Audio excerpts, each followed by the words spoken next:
In my previous short ranking the Superman movies, I put Superman The Returns below Man of Steel. I made a mistake. The only reason I did that was because of Bryan Singer. I hate Bryan Singer. He's a bad person. He's a scumbag. But I need to pay respect to Brandon Routh. Superman The Returns and is not my favorite Superman movie. Superman 2025 is better than Superman The Returns, and the first two Christopher Reeve movies are far better as well.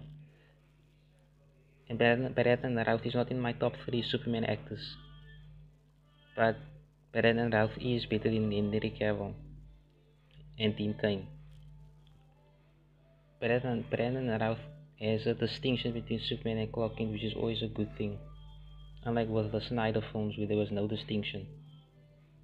Superman The Returns is an adult character drama instead of a bombastic action movie. Man of Steel is a bombastic action movie that's trying to be deep.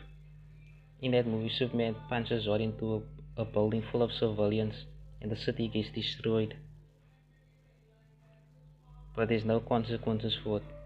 People show up the next day to work even though 9/11 times 1,000 just happened.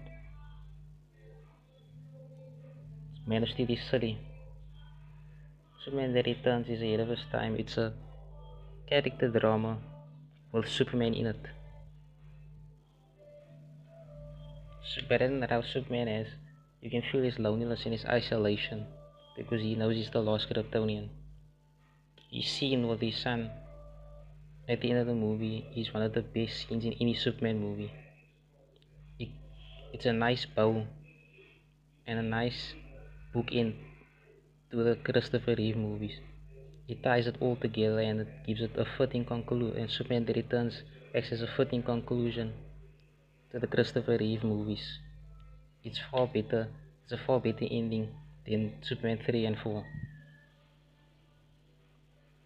Superman The Returns isn't perfect, but I like that this still feels like Superman while still giving him that loneliness and that isolation, but without making him edgy or dark, but still modernizing him.